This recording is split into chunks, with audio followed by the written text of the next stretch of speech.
Well, welcome to our next edition of Winspiration. It's an HCL's marquee roundtable event that celebrates the power of innovation. Now, at HCL, we believe that businesses can be reimagined by intelligently leveraging technology and by empowering people. So today, we are proud to commemorate those individuals who have applied this principle successfully and inspired those around them.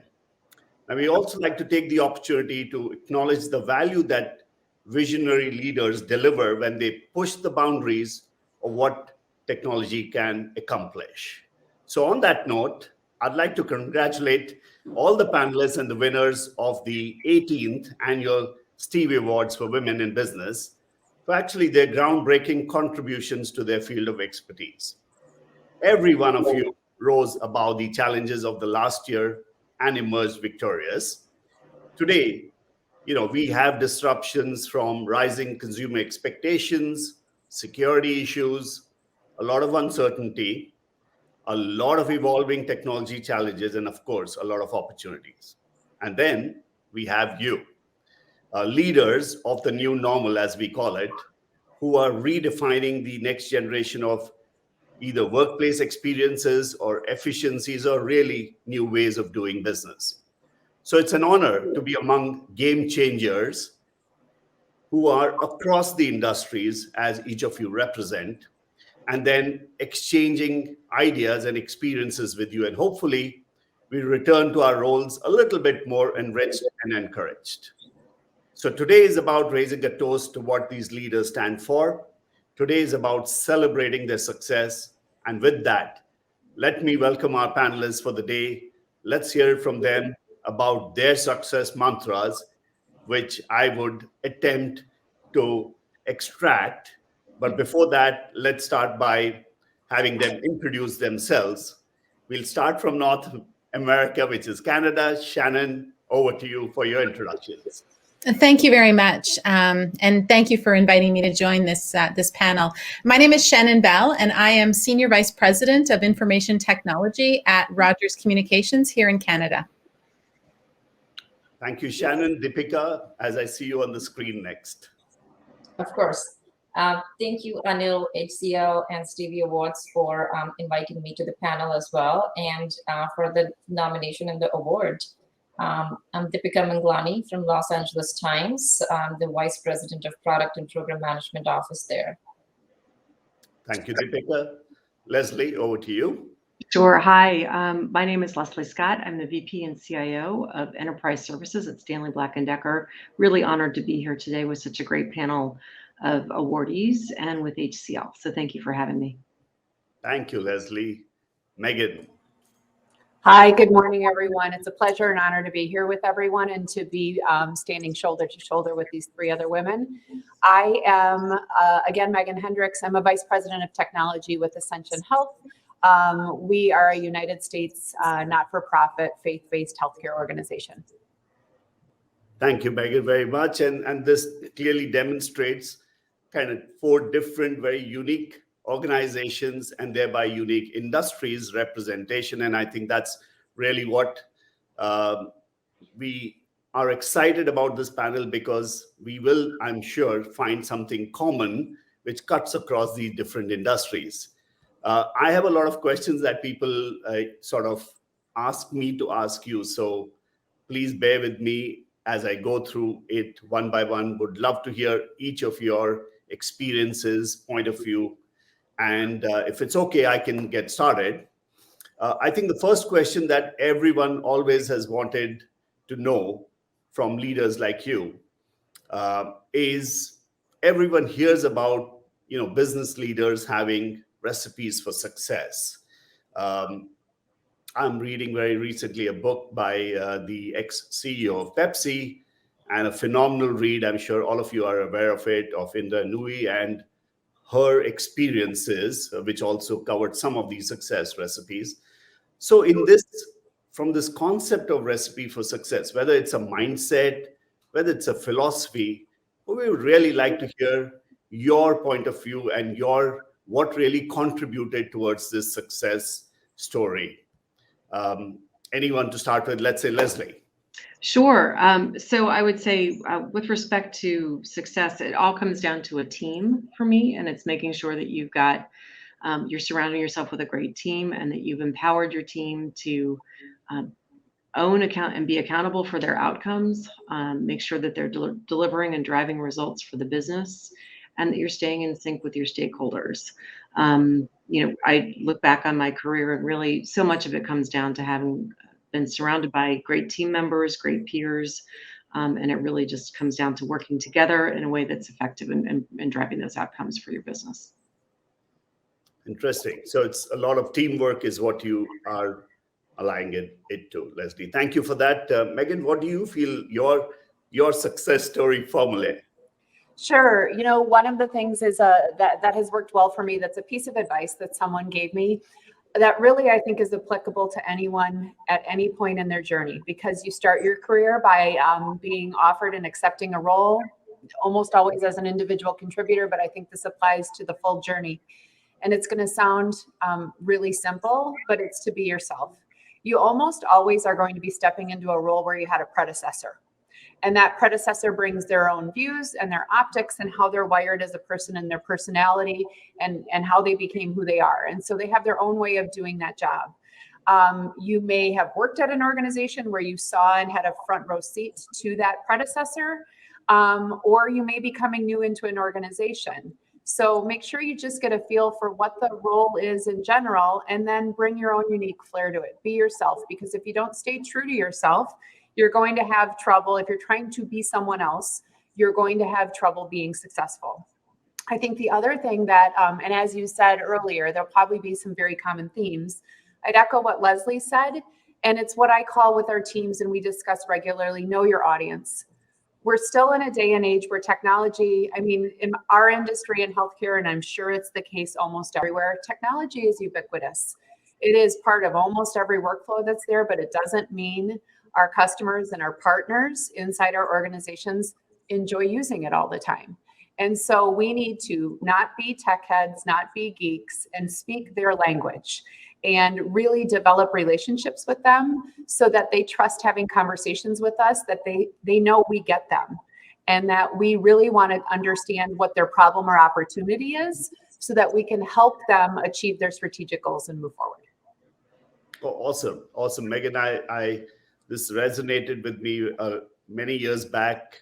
We were going through a huge transformation journey, and we wanted to be, bigger, bolder, better, and all somebody told us in the end is just be yourself. Just be yourself, but then still aspire to be bigger, bolder, better, but do not lose the DNA of being yourself. Well, excellent, and could resonate for our organization also. Deepika, your industry, unique industry in itself, going through a lot of disruption. What's your formula of success? That's very true. You rightly said it. They say the newspaper business is struggling across the world and going through the constant digital transformation. So this category couldn't have been any more perfect. I think for me personally, looking at my own journey coming from an individual contributor to where I am today, I have been just very inquisitive person growing up by nature, very type A personality. So when I was an individual contributor, if I start with something, I was always curious about more. If I was responsible for a product, for a project, for a system, what it connects to, what it does to the bigger picture, and how it contributes to the company and the growth of the company. So I started learning more and more and was expanding my horizons.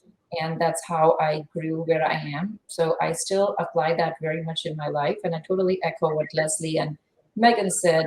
It's important to know, regardless of which industry you go into, you are an IT person, IT executive, you got to know your business acumen. What are the business goals? What are they trying to do? That's how you can align your IT teams, your goals to help them achieve their objective. So I think being inquisitive for me has helped, knowing the business acumen, building the trust, being that business advocate in the IT who speaks their language, speaks in English layman terms. And along with that is it's important to be empathetic and listen to what they are saying, what your team is saying, getting everybody's perspective. I also echo Leslie's building the team. I think that's very important. And as I think the final step as you grow, it's important to get the best out of your team and manage a good work-life balance, because as you climb the ladder, that's what you realize you're not having enough.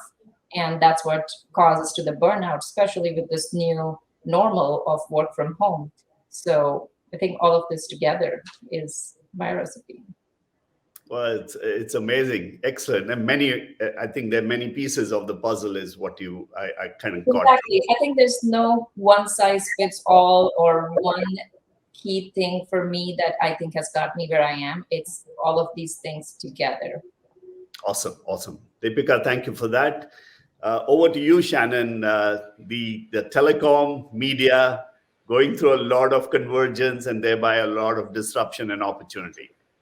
Exactly. And I think opportunity is the key word. And I also think it's a combination of things if I look at the recipe for success.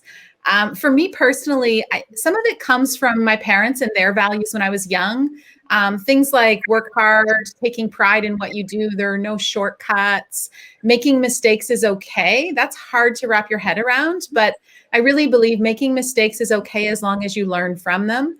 And also there's always room for improvement, different ways to look at a problem, different approaches. No one has all the answers. And if I look back on my career, it's really been about being humble and self-aware, knowing what you don't know. And then I think surrounding yourself with an amazing team, as I think both Meghan and Leslie mentioned, the team is absolutely critical because you can't do everything yourself.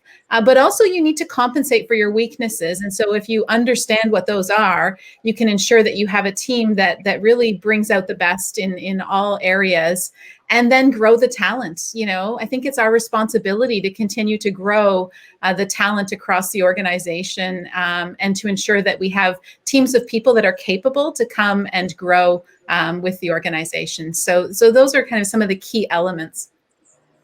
So Shannon, the connected question to this then always, because what you've said is essentially almost your journey of many years.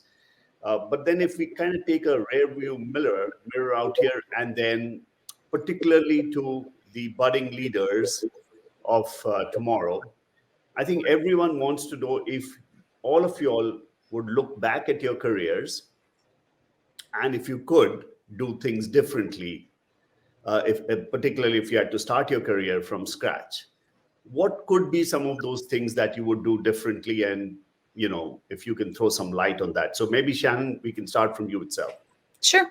I have no regrets, and I don't believe that you can live with regrets. So I think everything in my career did not go perfectly, but I wouldn't change a thing. But there are things I would maybe focus a little bit more if I was advising my 22-year-old self. The first thing I would say is, from an education perspective, I really wish I understood the value of the education I was getting at that time that I was in university and took advantage of that. I think that,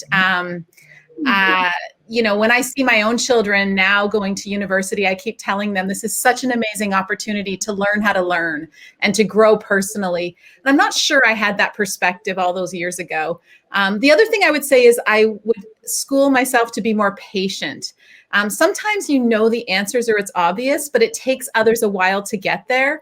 And that's an important part of the process. And being in an industry where there's been so much transformation, and I've worked on many transformation projects, it's sometimes, you know, you have to realize that one person can't change an entire organization. And so really being patient with the people that might not move at the same pace or may adapt to change differently is key. So I would definitely exercise much more patience and understanding in bringing people along the journey and not just assuming they should get there because I might already be there. Okay, interesting. So the patience element is important. Yeah. Meghan, how do you feel about it? If you could look back, and what would you advise? Yeah, and you may have saw when Shannon was speaking, I was doing a lot of like, oh, yes, kind of thing. So there's definitely a ditto element to what she just said.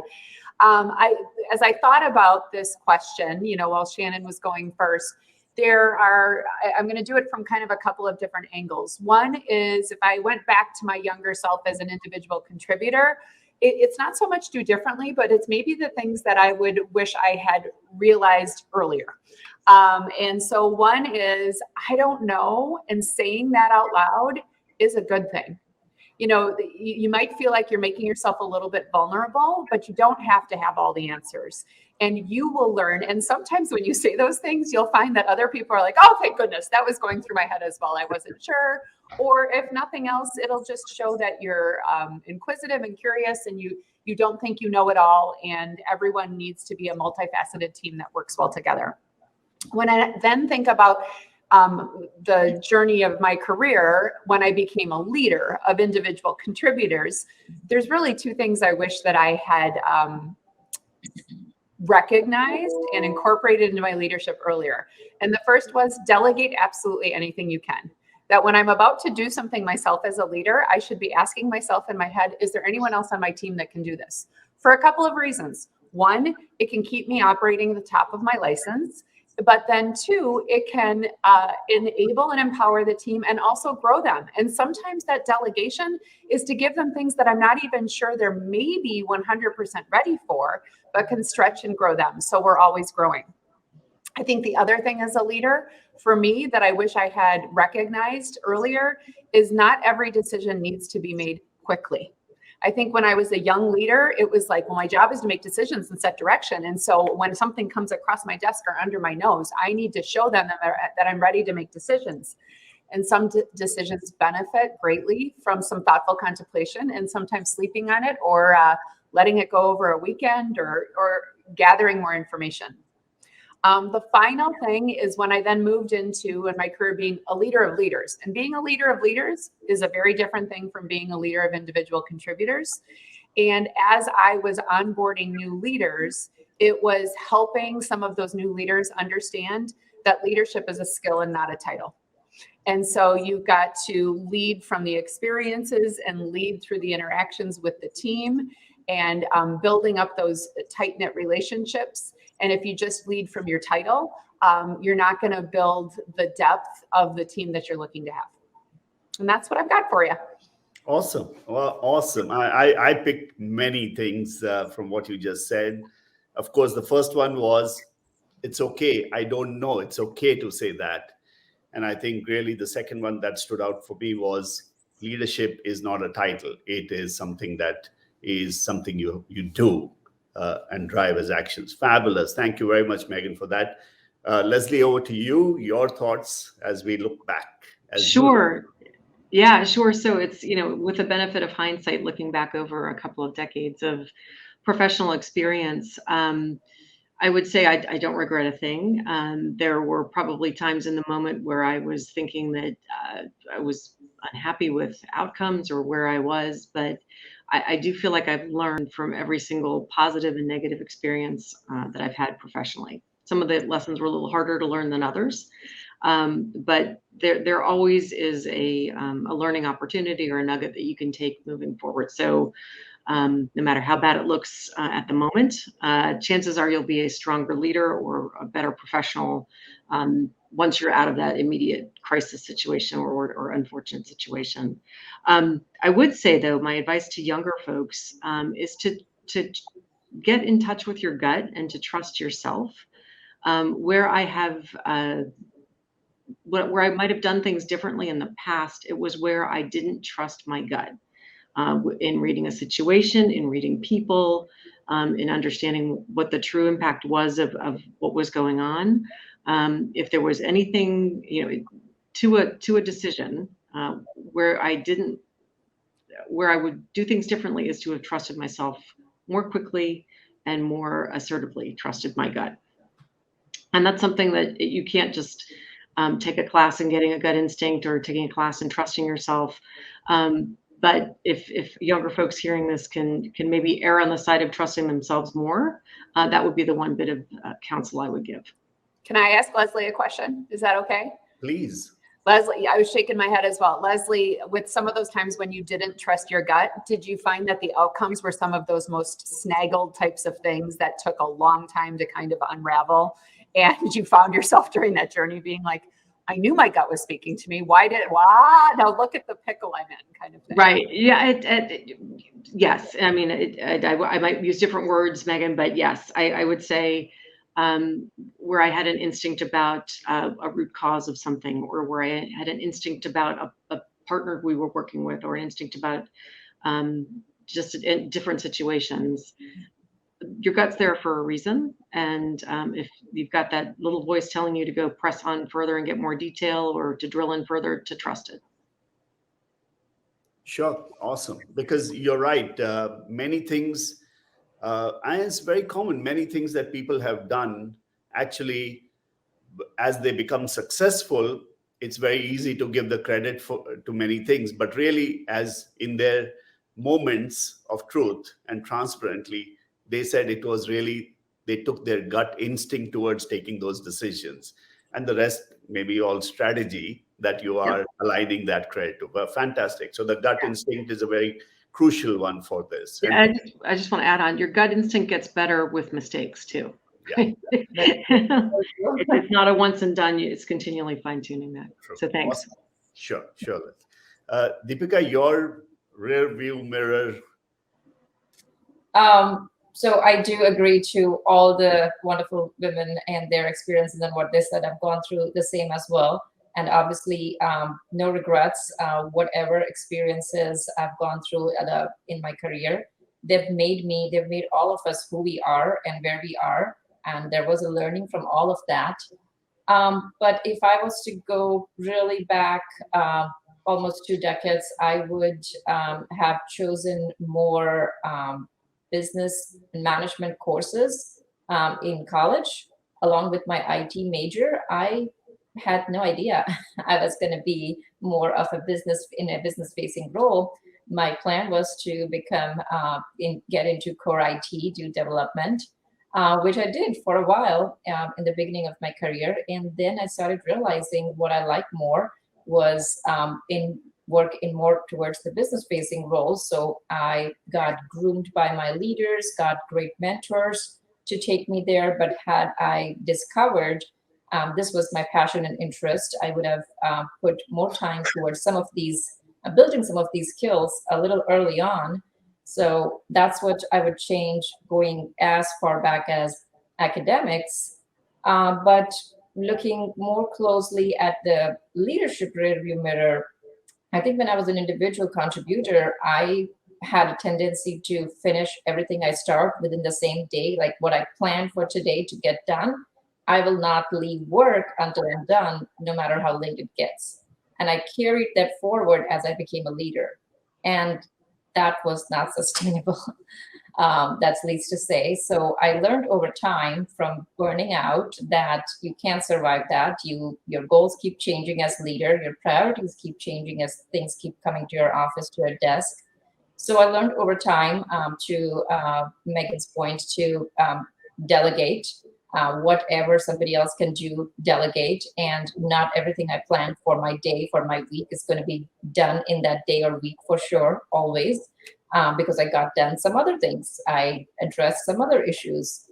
So I think it's a combination. If I was to tell my younger 18-year self, I would have chosen different courses, and to younger 25 or some year old, I would have planned my time differently and trained myself to think it's okay to put things for tomorrow or next week. Great. And, Deepika, I think why is this important? The initial part from an education perspective that you mentioned is, I think everyone now by far accepts that technology is a mainstream, is driving business. Technology to some degree is the business disruptor or driver. And hence, if one could go back in time to a lot of younger folks, the technology and the business management functions, and I think in a lot of courses, the undergrad programs itself, I'm seeing, including for my own son who is doing his undergrad.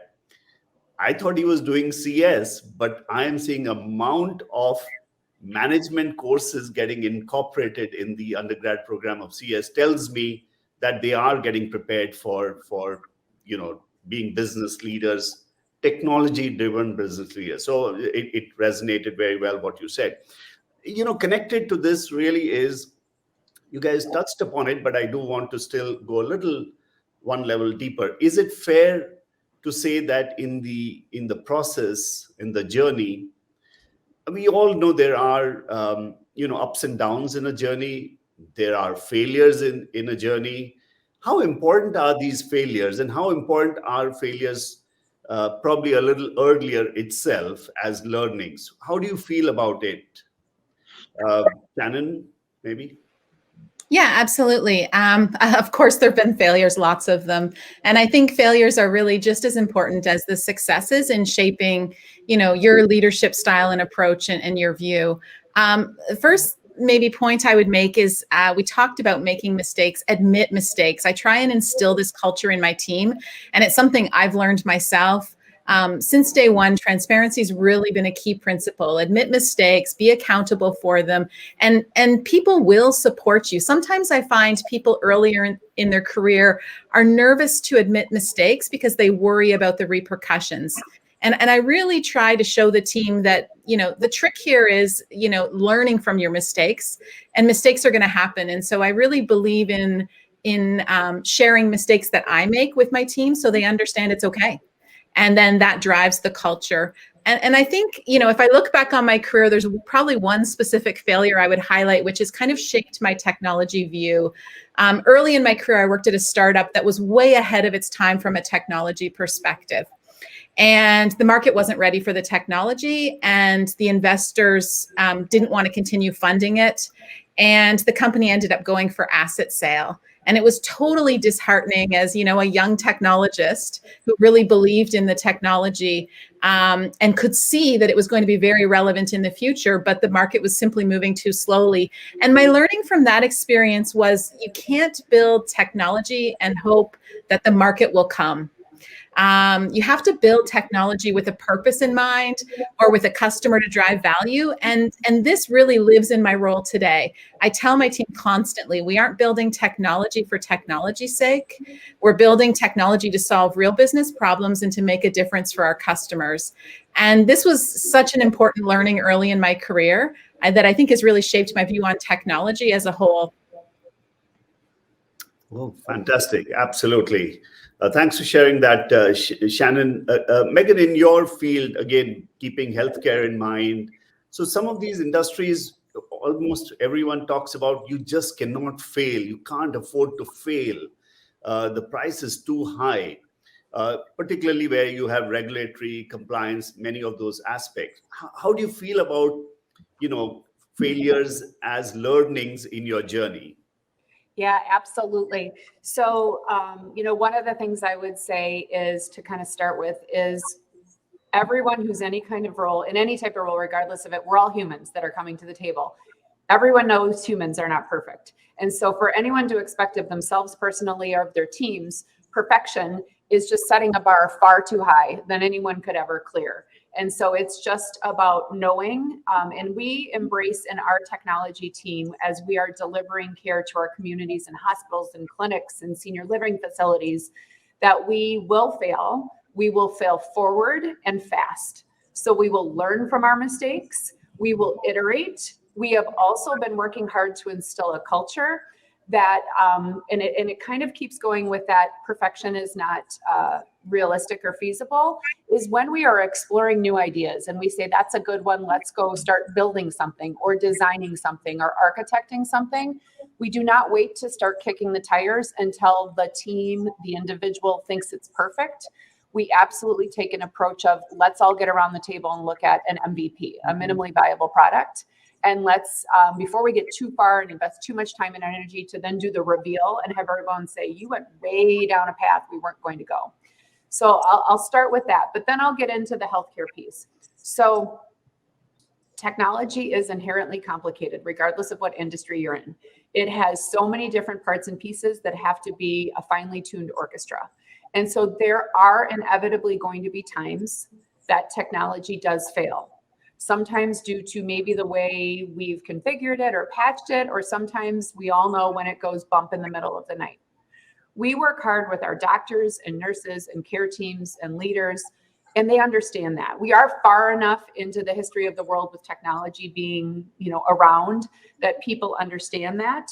One of the things that and then additionally, when our systems do go down, for example, we are technology that's incorporated into the workflows that are in operating rooms, that are in the middle of placing a stent in someone's heart because they hit the emergency room and they have arteries that need work immediately, or they're being treated for a stroke, or we're in an operating room, whatever it might be. And so we are disrupting when those things happen. Every minute counts, and they are having to they all have their alternate non-technology based workflows, but time is of the essence to get through those situations. And one of the things from what I would label a failure earlier in my healthcare technology career is when we had one of those outages, and we have a way that we pull everyone together very quickly and virtually to work on it, is sometimes I've seen a theme in technologists that when something happens and we hear hoofbeats, we assume zebras or unicorns instead of horses. And so often when we have a failure in technology, you need to start with the horses. You need to look and see the most common reason that something could have failed, instead of having our incredibly talented and deeply skilled and experienced and so intelligent technologist experts jump to it's the unicorn. Because we've got to just work. So it's working through those problems in the most methodical, basic manner, and assuming and eliminating from the troubleshooting process that it could be the most common denominator that is causing it. Does that make sense? Sure, absolutely. Absolutely. Leslie, how do you feel about it? Sure. So I would say with respect to failure, it's not something anybody ever sets out to do, right? No one ever says, hey, we're going to go fail on this. But it does happen, right? So a couple of thoughts. First of all, there should always be a good coalition around what you're trying to accomplish. And you should always have your stakeholders involved with you. I think it was Meghan who mentioned some of these agile methodologies where you come up with an MVP or minimum viable product in concert with your stakeholders, so that you're bringing everybody who's vested in the outcome along on the journey. And everybody's aware of the direction that you're going, and that you haven't at any one point in time invested so much that it's too late to change and pivot and to be more responsive to customer needs, changing environments that you're working in, that sort of thing. And having that visibility is important regardless of how you're delivering a product. I think your stakeholders should be involved early and often. You should be very clear and crisp about milestones and accomplishments toward them. And the absolute wrong time to share any sort of negative news about progress towards any outcome is the day that it's due, right? Everybody should be aware if there is a problem early and often, and be invested in making any sort of corrective changes, whether that's completely stopping the effort or pivoting, rescoping, that sort of thing. Bringing your stakeholders along with you will help everybody get to a better outcome. And then if there is a failure at the end of all of this, once you've done all this great communication, bringing everybody along on your journey with you and making sure you haven't invested too much at any one point in time to pivot and get to a different outcome, just owning it, right? And I think, Shannon was the one who mentioned, just own your mistakes, learn from it, and move on. You're right.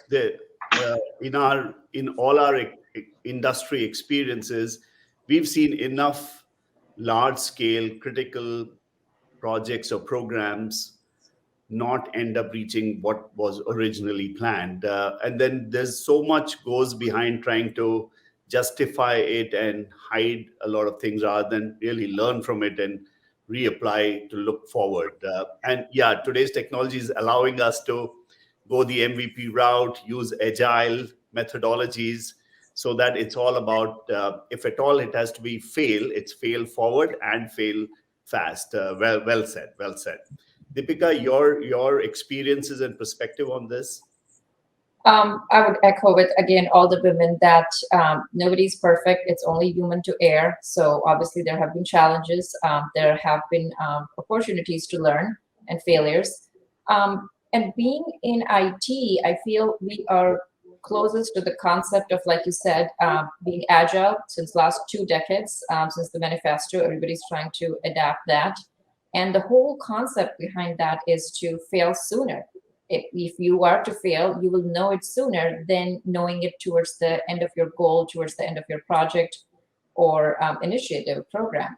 So I think the failure doesn't have to be looked down on, and everybody should think of failure as learning opportunities that, like Leslie said, take everyone together. So everybody's invested in it together for the outcome, regardless of success or failure.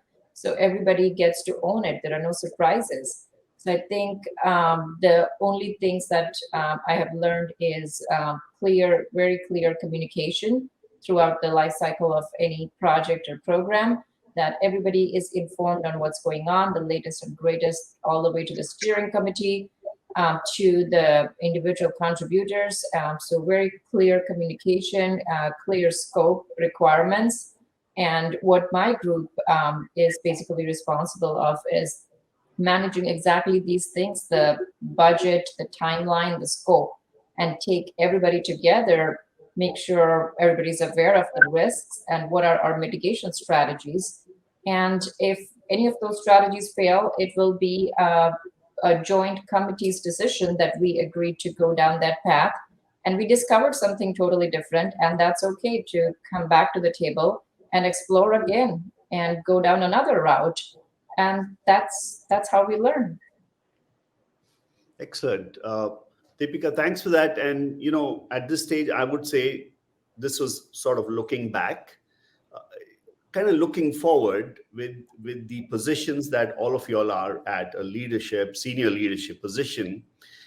The element of, because we're all talking about innovation, success, and I think today everyone clearly acknowledges innovation success is heavily also driven by diversity and inclusivity.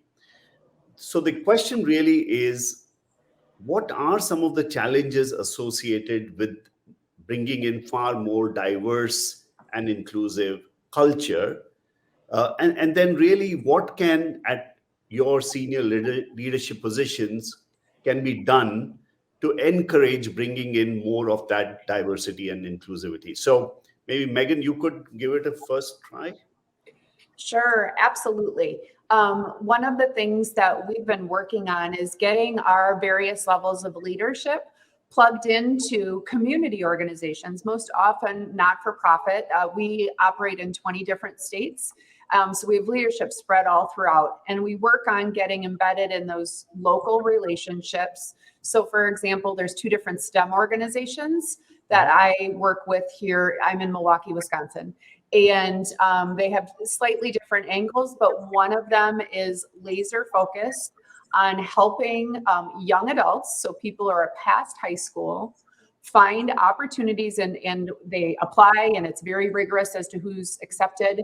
And then they're put through a 12 or a 15-week boot camp that prepares them for various technology responsibilities. It's focused on individuals who are underrepresented in in technology and in STEM.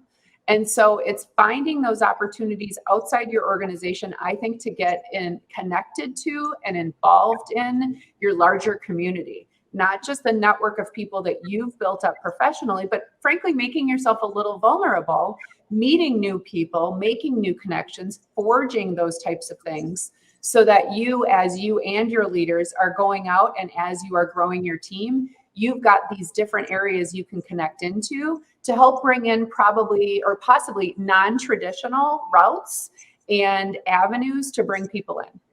Oh, interesting. So Meghan, are you saying that after this, 15-week boot camp, do any of these people get rolled in to work for your organization? Yeah, so I just was having a conversation with one of them recently, and there's opportunities then to make them interns. They pick during their 12 or 15 weeks what type of track they're going to go on, meaning Do they want to be a business analyst? Do Yeah. they think once they learn about these things, do they want to be a scrum master? Do they want to be a programmer? What do they want to be? And then there's a always growing number of very diverse organizations that make up our community that are highly invested in making sure for example, just on Tuesday, I met with the current cohort of interns and spent an hour. It was just me and these young adults. And we were talking about the opportunities, and then we connect with them through LinkedIn. We go to events with them in the community. And sometimes it's in our organizations. Other times we're like, hey, did you know Milwaukee Tool is looking for, totally different industry from healthcare, but we're all working together to try and help them get the placements. Excellent. It's a great example of encouraging and driving this agenda. Shannon, your inputs on this? Yeah, we all know diverse teams are more successful, and this is something we definitely spend a lot of time and energy talking about in my org. We have a pretty diverse org today, but there's always more to do. We invest heavily in our new grad program. So we believe in these talent pipelines as we grow our talent through the organization. And our new grads, where we focus there is on bringing them through a leadership development program, rotating through 3 different roles over the course of the year to help build them into future leaders in the organization.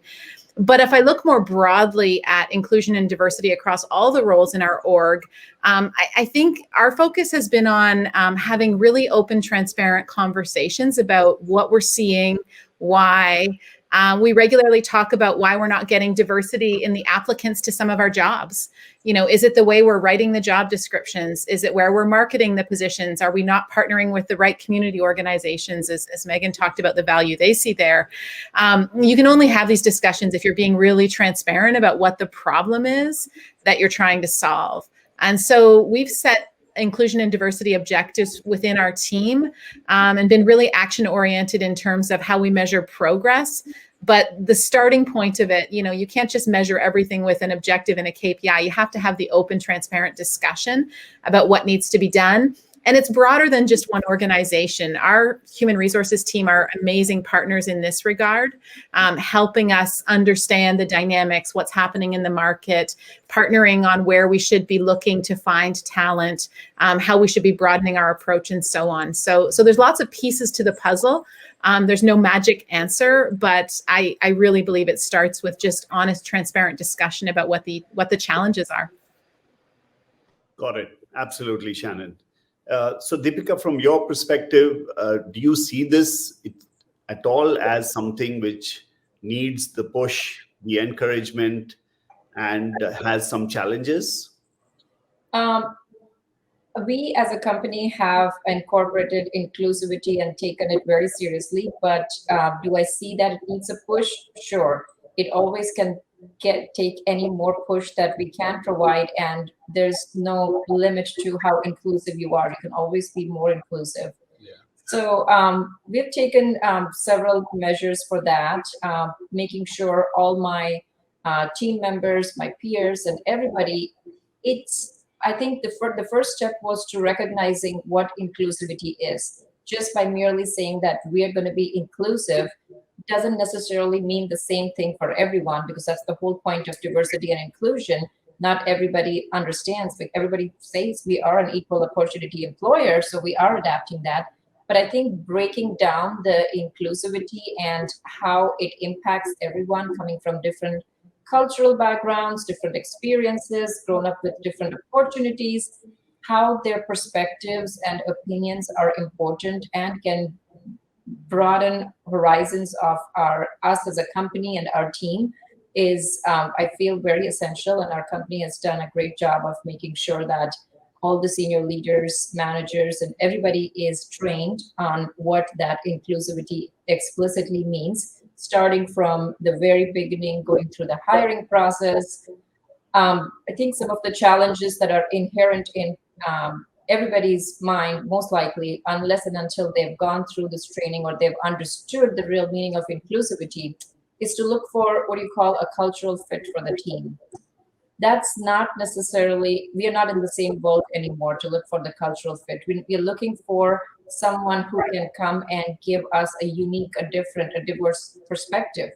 So I think the very first step starts from the hiring, is to not necessarily always make that as a deciding factor to look for that kind of a cultural fit. We're looking for a skill fit, an experience fit, a background fit that can come and work in our culture and in our environment.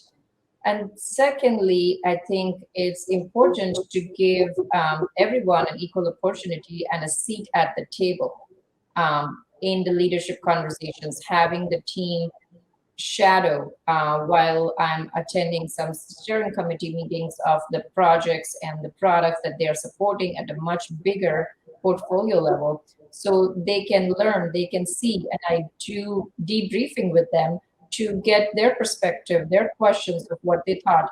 And sometimes it's very insightful based on their background and experience. So I think giving the right opportunities to them, updating companies' recruiting practices across the board can help with more inclusivity in the organization. And as leaders, giving them a seat, giving them that voice, hearing them out, and engaging them is how we can help. Absolutely. I mean, there are so many different ways and means in today's time that we can truly demonstrate that and of course act accordingly. I'll give you my one after we hear from Leslie. Sure. So lots of great themes coming from all of the participants here. But as I see it, it really starts with goals. And at my company, I have specific targets for diversity on my team with respect to gender diversity, racial diversity. I've got very specific goals that I've been given. To execute against those goals, I make sure that my team and I all have a couple of processes in place. First, for bringing on new folks, you can't hire a resource you don't interview. So for each of our openings, we make sure that we have at least one or two diverse candidates on that slate of interviewees and potential candidates, so that we are being as inclusive and casting as wide of a net as we possibly can with respect to diversity and making sure we're bringing in diverse candidates. And then the company has some interesting programs with respect to the pipeline of candidates. We have a leadership development program for early career college graduate type folks. But this year we just implemented a returner program for folks who have been out of the workforce for any reason for a couple of years, and bringing folks who were professionals, had to take a break for personal or other reasons, and are now coming back into the workforce. And I'm super excited to see that. We've gotten some really great candidates, folks who are super excited, and I'm just glad to have that on-ramp back into a professional milieu for themselves. And then last but not least, in terms of keeping your diverse folks, especially with my male leaders, and especially during the past couple of years with all of the remote learning that's been going on with COVID, and that disproportionately falls on the moms. I have made very clear with all of my leaders, be accommodating for your teams. If someone needs to work from 5 a.m. till 9 a.m. and then take a break to support online learning because they've got a kindergartner who can't possibly navigate Zoom all by themselves, make sure that you're accommodating that and working with your teams. Be very creative and thoughtful in how you're thinking about you divide up the workday, and that you're making it easy for these diverse folks who are valuable contributors to our teams to stay with us. Well, Leslie, you said it. It was kind of almost what I wanted to talk about, that in the workforce, there's so many people we've also had who somewhere for multiple reasons of their roles in the family or location or times as they're playing significant multiple roles, clearly did not carry on. And I think in today's time, given the flexibility, given the operability in work styles, we are able to now tap into all of that workforce. There's no location constraint, and we are obviously flexible on the timing front. So it doesn't even have to be 8 hours. It can be broken down to smaller number of hours also. So all of the possibilities are really bringing in a very different diversity and driving this whole agenda very well. Phenomenal. Now, we have less time, so we have a lot more, and we want to hear from you. As I said, we want to extract a lot of these nuggets. My next one is kind kind of in two parts. Everyone would like to hear about you all as to probably one person on the personal front life and one on the professional that really sort of has played an important role in your career and success, and maybe somebody that you look up to as a benchmark of excellence, and just whichever ways in which you would like to think of, whether at work, outside work, just somebody that you're inspired by. Leslie, I'm going to start from you. Sure. So on the personal inspiration, I would say it was my mother. I used to joke that she was the president of my fan club. She was a true inspiration in so many ways, a big encouragement, but really she held me to high standards. And she made sure that I got to a point where I was holding myself to high standards. She passed several years ago, but she really was a tremendous influence in my life. And if you ask my teenagers, I am trying to instill similar values with them. And they're not always happy about it, but I feel like that served me in good stead. The professional benchmark, it's interesting. It's a great question. And I don't know that I have any one individual that I look to. I would tend to look, I think of it as a portfolio. So when I think about, innovation, Steve Jobs certainly comes to mind. When I think about leadership of a big company and a big organization and paving new trails, Indra Nooyi certainly comes to mind. So it's not like I look to one individual. I try to look at aspects of individuals and pull the best from all of those and create a portfolio, if you will, of goals for myself. Perfect. Well said, Leslie. Deepika, your perspective on these two different. My inspiration from the personal front have been my parents, both of them. They really encouraged me to explore all the opportunities, believe in myself, and gave me all the right platforms through the academics to get here. And my dad, particularly, I've seen him juggle multiple balls in the air at all times growing up. He never had one job. He had so many community engagements that he was tied to, helping out a community close to work, close to home, close to our religion, and all of that. So I've always seen him not only have work goals, professional goals, personal goals as well as an individual, and that have influenced me without even realizing, as much as I'm noticing now as I grow in my own career, to see how he was giving back and how he always contributed to these causes is inherently something that I have been inspired from. And on the professional front, it has been a lot of managers that I've worked for, the leaders in whose organization I was in the past over a decade. And I think some particular managers where they gave me the role to become a manager from an individual contributor played a big role. Just watching them and learning from that, how they deal with situations, scenarios, taking decisions, prioritizing things, and also a lot of constructive feedback that I took very seriously from them, including my current manager, the CIO that I work for. It's very, very inspiring to see how inclusive and open he is to, seek advices and collaborate. It's always great to have somebody in your organization kind of on a day-to-day basis that you see something, learn something, and look up to something from. Always good to have that culture. Shannon, your inputs on these two fronts. Yeah, on the personal side, I'd have to say my husband, because in the early days of our married life together, he actually gave up his career to stay home with our children when I returned to work.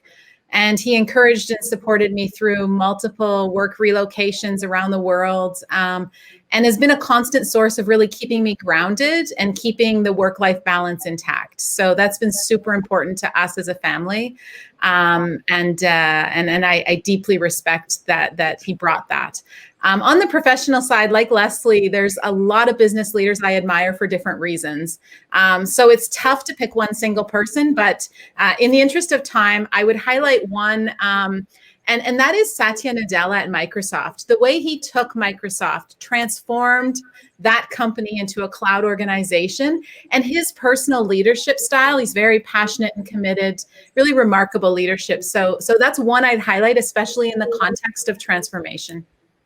I think that's a great absolute example, particularly given a lot of not just work related, but personal, family related balls that he has been juggling on that front. It does bring out the true depth of leadership of an individual. Absolutely, Shannon. Meghan, interested to hear from you. Sure. It's hard to go last. It is in any of these questions, and I've been fortunate. This is the first time I'm going last. Similarly, I'll echo the sentiment regarding parents from my personal life, specifically my mom, and not only in how she raised us and the example she set, and she did work outside the home, but then was also involved in community activities. And also, I mean, I really don't know how she found the time, coaching our sports and involved in our church. But additionally, as I then left, graduated from college and moved into the workforce, she became not only my biggest cheerleader from afar, living in a different state, but, you know, as we talk regularly, but also sometimes the one that, you know, your mom is the one sometimes that can just shake you by the shoulders, even virtually, and be like, come on, or like, you need a better work-life balance, thinking to what was referenced earlier about letting yourself burn out and these kinds of things. So my mom personally, professionally, it is hard, and I could not name a single person, just like all the other colleagues here on the phone. However, I would say there's a woman recently who I have been sending a lot of people in my network to, that they aren't actually technology professionals, but working in healthcare. It's one of my peer colleagues in a different discipline, and she's one of our senior vice presidents of our nursing transformation. We're working really hard organizationally to bring the joy back to nursing. So there are very often specific reasons people get into nursing, and they want to impact patients and deliver care and educate them and help them be more healthy. And all kinds of things have happened that have distracted them from those core responsibilities in the course of a day. And so she is so incredibly passionate about what she does. And so it's those people that you find, it's not only passion, but the deep expertise and experience and leadership skills. It's when you get this combination of those individuals. As I'm networking with people, talking with people, walking in our hospitals, there are times that I'm like, you got to talk to Joni, because if I were a nurse and I'm not, Joni is the person I would want to work for. And so it's those people that bring all of those things together, but just a deep passion for their work is who I find inspiration from. Super, super. I think one thing I picked up from all of y'all is, which is heartening to hear, that since we are all parents, we may not be getting the appreciation I may not be getting the appreciation from my kids today, but I'm positive many years later, they will speak like you of good things that strong parenting led them towards. And of course, I'll take the extra credit of also being a husband, that I will someday get the credit from my wife for that too. Well, excellent. And I want to actually end my last question, given a little shortage of time, is, you know, having reached such a significantly high level of senior leadership, what everyone would like to know is, what next? You know, what would all of you all look forward to personally, professionally, both on your career front and on your personal goals front? Anything that you can share with us? And Leslie, I'll let you go first this time. Sure. So personally, I have a couple of teenagers, and would say I'd like to see them successfully complete college in a reasonable time frame. So that's the big personal goal over the next couple of years. Professionally, I think we're in a really exciting inflection point with respect to technology and the workplace. I know that 2022 is going to continue to be an exciting, variable, challenging year. I certainly have an aggressive set of goals set out with myself and my team.